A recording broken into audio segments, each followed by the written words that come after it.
Ce vidéoclip, produit par l'École polytechnique fédérale de Lausanne, fait partie de son cours d'introduction à l'information, la communication et le calcul. Il est le dernier de 7 vidéoclips portant sur les notions de calcul et d'information. Plus spécifiquement, il s'intéresse aux algorithmes de tri et mentionne brièvement les algorithmes de calcul d'un plus court chemin. Comme nous l'avons vu, le problème du tri est intéressant dans la mesure où il aide les problèmes de recherche, mais il est aussi intéressant en tant que tel. Ce problème attend comme entrée un ensemble de données contenant des éléments entre lesquels il existe une relation d'ordre total, telle qu'ils soient tous comparables entre eux selon un critère d'ordre de classement quelconque. En sortie, on attend une solution en organisant ces éléments par ordre croissant ou décroissant, de telle façon que l'ensemble puisse être inspecté ou traité de façon séquentielle, élément par élément.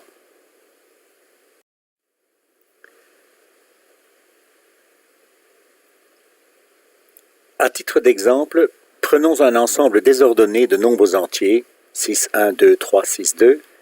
On attend que le tri de cet ensemble le restructure en une liste ordonnée 1, 2, 2, 3, 6, 6. Notons d'abord que le tri ne supprime pas les éventuels doublons tels que 2 et 6 dans la liste en exemple. Notons ensuite que tout ensemble vide ou limité à un seul élément est évidemment trié a priori. Les algorithmes de tri sont classés en 2 catégories.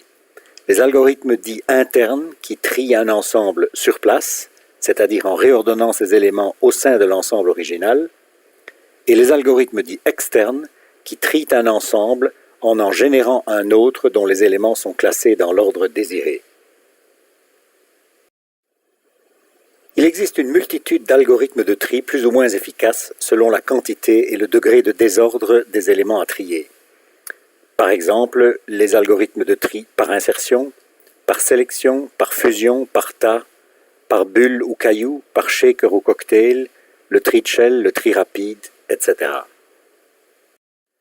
Nous vous recommandons vivement de consulter la série d'animations comparatives renseignées ici pour mieux appréhender les différences de technique et de comportement de ces algorithmes. Nous vous recommandons aussi vivement de visionner sur YouTube le clip également renseigné ici qui offre une animation doublée d'une explication de l'algorithme de tri rapide. Pour mieux comprendre en détail le fonctionnement d'un algorithme de tri simple, prenons l'exemple du tri par insertion en ordre croissant. Son principe est simple. Tout élément mal placé est simplement remis à la bonne place. Encore faut-il savoir ce que l'algorithme entend par mal placé et par bonne place. Mal placé est à interpréter comme strictement plus petit que l'élément précédent, en conséquence de quoi la bonne place est à interpréter comme après un élément plus grand ou égal. En entrée, cet algorithme accepte donc, comme tout algorithme de tri, un ensemble d'éléments comparables selon un ordre total, mais présentés dans un ordre quelconque. En sortie, il produit une liste de ces éléments classés par ordre croissant. Suivant notre langage de description algorithmique vu précédemment, nous pouvons exprimer cet algorithme comme recherchant la bonne place d'un élément et l'y déplaçant tant qu'il reste un ou plusieurs éléments mal placés. Imaginons que notre algorithme doive trier l'ensemble 1, 3, 5, 2, 4, 6, qui est désordonné mais sans doublons. Il parcourt l'ensemble à la recherche d'un élément plus petit que son prédécesseur. Ce faisant, il va nécessairement tomber sur l'élément 2, rouge, qui suit un élément 5. Il parcourt alors à nouveau l'ensemble à la recherche de la bonne place du 2, c'est-à-dire celle du premier élément supérieur à 2, et trouve ainsi l'élément 3, dénoté ici par la flèche verte. Il fait alors glisser les éléments 3 et 5 d'une place pour insérer le 2 entre 1 et 3.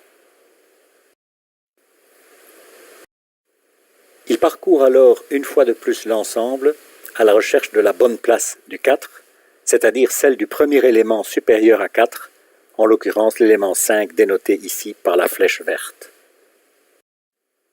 Il Il fait alors glisser l'élément 5 d'une place pour insérer le 4 entre lui et le 3, et parcourant une fois de plus l'ensemble, l'algorithme s'aperçoit qu'il n'y a plus aucun élément mal placé. Il s'arrête donc avec succès, renvoyons l'ensemble à présent trié en une liste des éléments rangés par ordre croissant. Nous vous encourageons fortement à consulter l'article Wikipédia renseigné ici pour découvrir un peu plus le sujet des algorithmes de tri et surtout leur complexité et leurs performances respectives. Comme on peut le constater en haut de cette table qui reprend une partie des informations de Wikipédia, certains algorithmes peuvent être relativement performants dans des cas optimaux de données déjà quasi triées. Par contre, leur complexité et donc leur efficacité se dégradent rapidement dans des cas pathologiques, voire simplement moyens.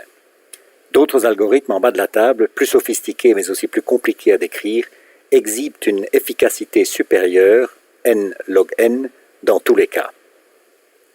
Une bonne question est donc, à partir de quelle taille n de données les algorithmes les plus simples sont-ils vraiment battus par des algorithmes plus sophistiqués? La réponse à cette question dépend de nombreux facteurs, tels que par exemple le degré de désordre de l'ensemble original. Empiriquement, il apparaît que les algorithmes les plus simples sont bien suffisants pour des ensembles de données de moins d'une centaine d'éléments.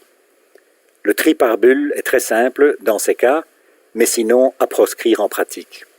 Le tri par insertion est relativement efficace sur des ensembles pratiquement pré-triés, alors que le tri rapide est en pratique 2 à 3 fois plus efficace que le tri par tas.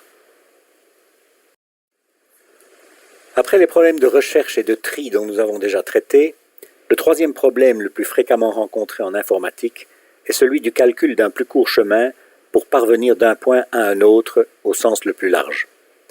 Dans ce contexte, plus court peut vouloir dire plus rapide, moins cher ou tout autre optimum selon une quelconque métrique ou fonction de pondération. À titre d'exemple, un problème concret de ce type est le calcul du chemin optimal entre deux quelconques gares du réseau des CFF. Déjà ici, optimal peut signifier plus court en kilomètres, plus rapide en temps ou moins cher en francs. Nous étudierons ce problème plus en détail dans les vidéoclips de la leçon suivante. De façon plus surprenante, les corrections d'erreurs lors d'une télécommunication électronique est en fait aussi un problème du plus court chemin, la recherche d'une correction minimale, c'est-à-dire d'un message corrigé potentiel qui soit aussi proche que possible du message reçu de façon erronée. De la même façon, la reconnaissance vocale d'un message oral et sa transcription textuelle sont aussi des problèmes de calcul de plus court chemin. La recherche du texte écrit significatif au sens grammatical et sémantique le plus proche possible des sons perçus.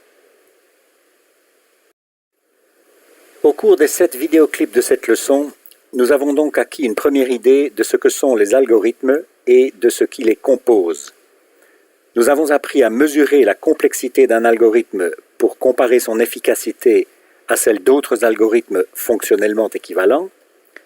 Nous avons vu les 3 familles principales de problèmes typiques en informatique, la recherche, le tri et le calcul du plus court chemin.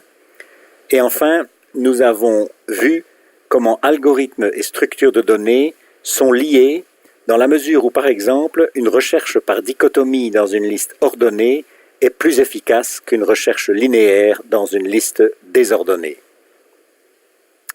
Ces acquis nous permettent maintenant d'appréhender les problèmes de base de l'informatique, tels que recherche, tri et calcul du plus court chemin, de concevoir des algorithmes simples pour des problèmes typiquement simples, et d'estimer la complexité relative de tels algorithmes. Les vidéoclips de la prochaine leçon vont aborder le problème de la conception d'algorithmes propres à résoudre des problèmes donnés. Ils approcheront aussi de plus près le problème du calcul des plus courts chemins.